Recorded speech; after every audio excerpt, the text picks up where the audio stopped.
साहिल के लिए माँ के मुंह से हर समय गंदा ही निकलता है। बड़ी माँ को सब पता है, पर वे लड़ाई की वजह से शांत रहती हैं। Welcome back my YouTube family. तो हम फिर से एक और कहानी लेकर आए हैं आपके लिए। मैं कॉलेज से जैसे ही घर पहुँची तो माँ की आवाज़ कानों में पड़ी। वे भाभी से कह रही थी, देख रही है अर्चना, बुढ़िया को नए नए शौक़ लग रहे हैं। बुढ़ापे में सवेरे से घर में गाने चल रहे हैं। पता नहीं किससे मंगाया है ये होम थिएटर। जेठ जी खूब पैसा छोड़ गए हैं तो उड़ा रही है बुढ़िया। मैं यह सब सुन कमरे में चुपचाप चली गई। यदि बड़ी माँ ने वो म्यूजिक सिस्टम ख़रीदा है तो माँ से पैसा नहीं मांगा, पर माँ तो चाहती हैं बड़ी माँ अपनी ज़रूरतों पर एक पैसा भी खर्च न करें। 2 साड़ियाँ पहनकर रूखी सूखी खाकर जल्दी ही मर जाएं और उनकी संपत्ति उनके नाम हो जाए। वैसे बड़ी माँ खर्च करती भी क्या हैं, बच्चे हैं नहीं, और भगवान ने भी ऐसा किया कि पति भी छीन लिया। अब भगवान का भजन कर दिन काट रही हैं बेचारी। वो तो कल शाम उनके किराएदार उनका मन बहलाने के लिए ये म्यूजिक सिस्टम उठा लाए। मैं बड़ी माँ के घर पर ही थी उस समय। उन्होंने बहुत मना किया, उसी के लिए माँ इतना कुछ बोल रही हैं। मैं, पापा, राजेश भैया माँ को कई बार समझा चुके हैं कि वे बड़ी माँ के बारे में ऐसा न बोला करें। माँ की नज़रों में विधवा होने से बड़ा कोई अपराध नहीं है और वे नहीं चाहती कि विधवा औरत चैन की सांस ले। वैसे माँ ने असली विरोध तब से किया है जब से बड़ी माँ का भतीजा साहिल उनके घर आकर रहने लगा है। उसके आने की खबर मिलते ही माँ ने कहा, अरे उस बुढ़िया को जानना बड़ा कठिन है, देख लेना सब मायके वालों को दे जाएगी। जेठ जी होते तो अपने भाई भतीजों को देते, पर जेठानी तो अपने मायके वालों के बारे में ही सोचेगी। वह पढ़ाई के बहाने सारी संपत्ति हड़प करने आया है। भैया ने उनकी बात का विरोध किया। माँ, अपने शहर में अच्छा कॉलेज है और साहिल पढ़ाई के लिए यहाँ आया है। बुआ का घर होते हुए उन्हें हॉस्टल में रहना पड़े, क्या अच्छा लगेगा? तुम बड़ी माँ की साइड मत लो, राजेश माँ बोली। जेठानी ने सब सोच समझ कर तय किया है। मुझे तो लगता है बाप दादा की कमाई हाथ से इतना बड़ा मकान है, बहुत किराया आता है, बहुत पैसा है जेठानी के पास। माँ बहुत देर तक यही सब बोलती रही। माँ जब भी बड़ी माँ का घर देखती, उनकी छाती पर सांप लौट जाता है। वे सोचती हैं खूब किराया आता होगा और ये साहिल खूब पैसे उड़ाता होगा। पता नहीं कितना पैसा मायके वालों को जाता होगा, तभी तो दुख सुख पूछने के बहाने आ जाते हैं मायके वाले। हमारे पास भी 2 घर हैं। एक घर किराएदारों से भरा था और बहुत पैसे आते हैं, पर ताऊ जी के गुजर जाने के बाद हम उसी घर में रहने आ गए थे। हमारा घर और ताऊ जी का घर बराबर में बने हुए हैं, एक ही छत, एक ही दीवार। एक दिन बातों ही बातों में माँ बोली, जेठ जी ख़त्म हो गए, जेठानी का क्या भरोसा, कम मायके वालों को सारी संपत्ति दे जाए। मैं यहाँ इसलिए आई हूँ कि जेठानी पर नज़र रख सकूँ। यह सुन मैं और भाई हैरान रह गए थे। फिर भैया ने कहा, भी माँ तुम ये क्या कह रही हो? बड़ी माँ अपनी संपत्ति का क्या करेंगी, ये उनकी है। तुम्हें तो उन्हें हरदम सहारा देने का प्रयास करना चाहिए।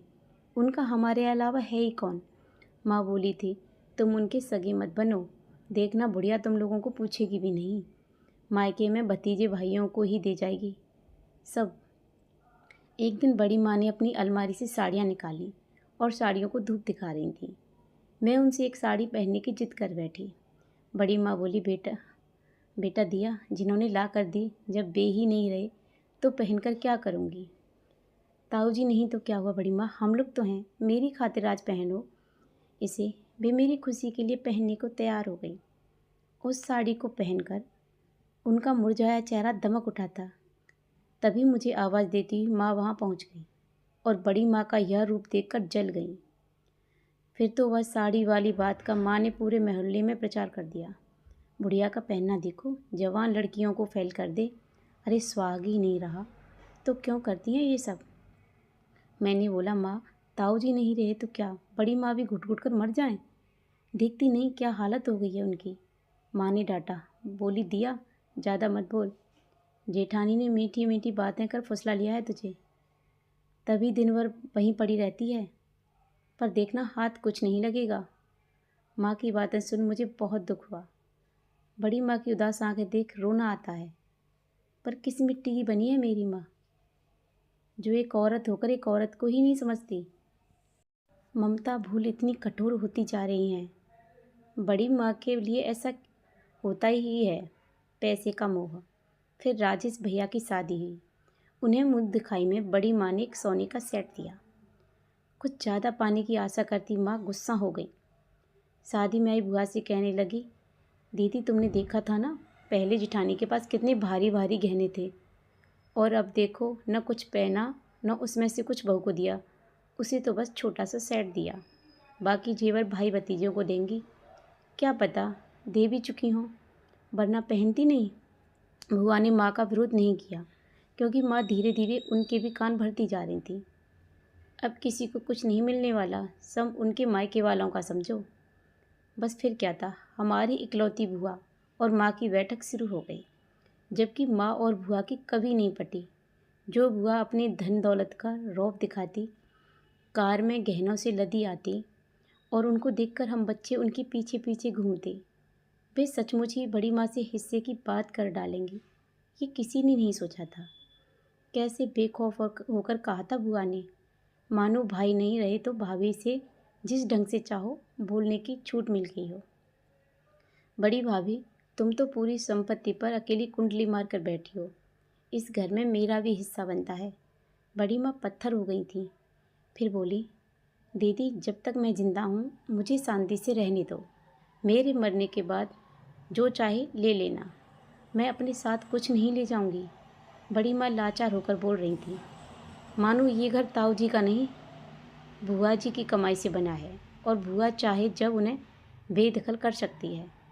ये घर ताऊ जी ने बनवाया था। हमारा और बड़ी माँ का घर एक साथ बना था, पर सरकारी नौकरी में घर के कारण कोई परेशानी न हो, इसलिए ये घर दादाजी के नाम से बना था। आज उसी का फ़ायदा बुआ उठा रही हैं। बड़ी माँ की बात पर माँ की सिखाई हुई बुआ ने दूसरी बात रख दी, तुम तो अपने साथ नहीं ले जाओगी, पर तुम्हारे जो भाई भतीजे रोज़ रोज़ आते रहते हैं उन्हें कौन देखेगा। बड़ी माँ रोते हुए बोली, अपने भाई भतीजों को यहाँ आने से कैसे रोक सकती हूँ। वो मेरा दुख दर्द बांटने आते हैं, कुछ लेने नहीं।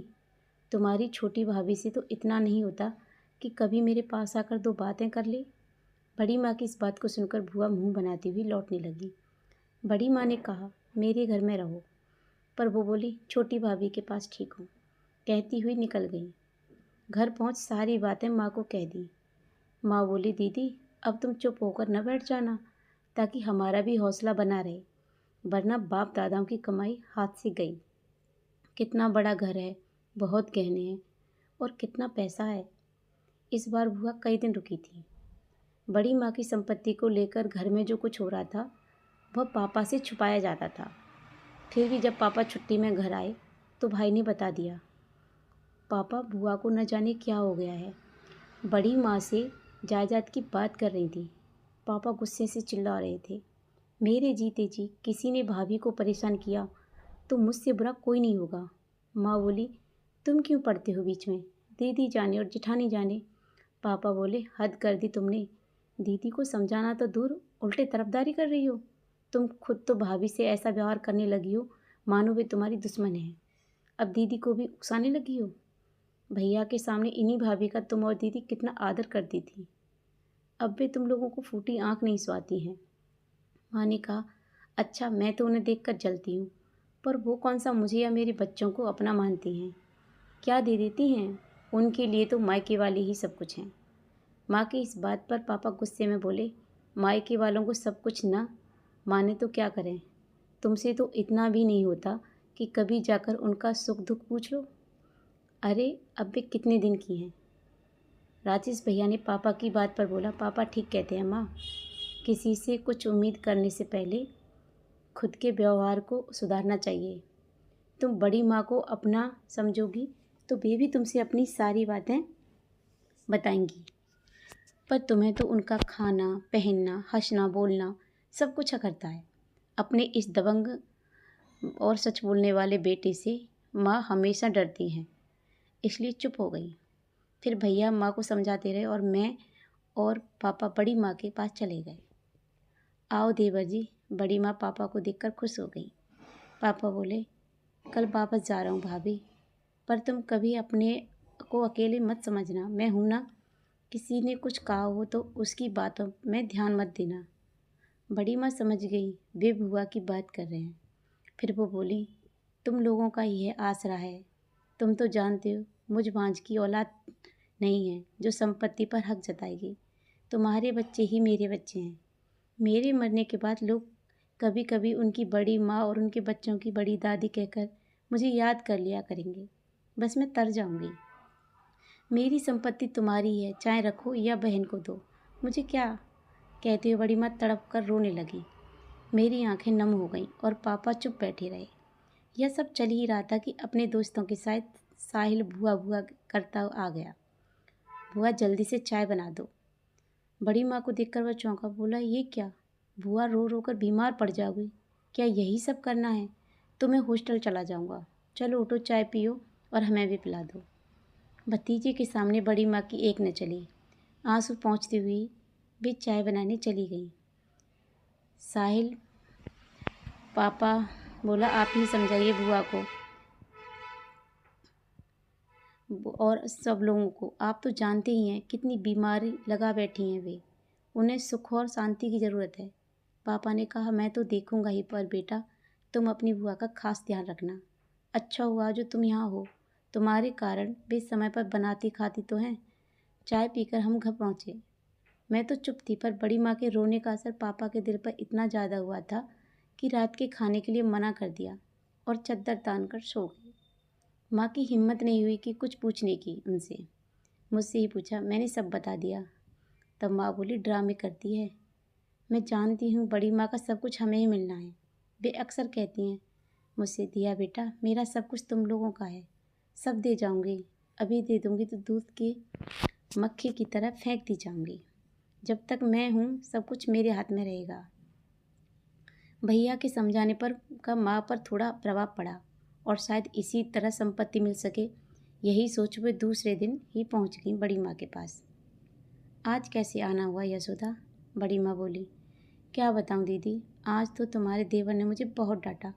बोले, घर के कामों में तुम कितनी भी बिजी हो, पर इतनी बिजी नहीं हो कि भाभी के पास दो पल बैठ भी न सको। सीधी सादी बड़ी माँ बोली, यशोदा भरे पूरे परिवार में बहुत काम होते हैं, मैं तो बस भगवान को याद कर दिन काट रही हूँ। पता नहीं माँ उनकी बातों से संतुष्ट हुई कि नहीं, पर उस दिन से कभी कभी उनके पास जाने लगी, ये देखने को कि बड़ी माँ के मायके से कौन कब आया, क्या खाया और क्या ले गया। इसी बात को लेकर एक बार मेरी लड़ाई हो गई थी माँ से। माँ, मामा मौसी या उनके बच्चे आते हैं तो उनके स्वागत में तुम पूरा सिर पर उठा लेती हो। फिर बड़ी माँ अपनी मायके वालों के लिए कुछ करती हैं तो तुम्हें बुरा क्यों लगता है? माँ कुछ देर मेरी तरफ देखती रही, फिर बोली, मैं मायके वालों को घर नहीं लौटा रही हूँ, पर वो साहिल तो सब हड़पने ही आया है। साहिल के लिए माँ के मुँह से हरदम गंदा ही निकलता है। बड़ी माँ को सब पता है, पर वे लड़ाई नहीं चाहती, नहीं तो माँ मेरा उनके घर जाना बंद कर देंगी। फिर सब कुछ ऐसे ही चलता रहा। साहिल इंजीनियर बन गया, राजेश भैया भी बाहर रहने लगे थे, मेरी शादी हो गई और बड़ी माँ एकदम अकेली रह गई। धीरे धीरे अकेलेपन और बीमारियों ने बड़ी माँ को तोड़ दिया। एक बार बिस्तर पर पड़ी तो फिर नहीं उठी। आखिरी समय में हम सभी उनके पास पहुंच गए थे। अंतिम यात्रा पर जाती बड़ी माँ सब कुछ पापा को सौंप गई। बोली, देवर जी संभालो अपना घर और मुझे जिम्मेदारी से मुक्ति दो। माँ की आंखों से आंसू बहने लगे थे। पता नहीं इतना कुछ पाने की खुशी में या बड़ी माँ के लिए खुद के दुर्व्यवहार को लेकर पश्चाताप हो रहा है। मैं बड़ी माँ को पुकारती रह गई, पर वे सारे रिश्ते नाते तोड़ इस बेरहम संसार से विदा हो गई। सच कहूँ तो बड़ी माँ की मौत तो उसी दिन हो गई थी जिस दिन ताऊ जी ने उनका साथ छोड़ा था। माँ और बुआ का दुर्व्यवहार झेलती बड़ी माँ तिल तिल कर मरती रही। तो आप लोग बताना कि आपको ये कहानी कैसी लगी और आपको इस कहानी से क्या सीख मिली। और ऐसी ही कहानियों के लिए बनी रहिए हमारे चैनल पर। अगर आप हमारे चैनल पर नए हो तो प्लीज़ हमारे चैनल को सब्सक्राइब करना, लाइक करना, शेयर करना और अच्छे अच्छे कमेंट करना। फिर मिलते हैं एक और वीडियो में एक और कहानी के साथ। तब तक के लिए अपना ध्यान रखें। Thank you so much. Bye bye everyone. जय माता दी।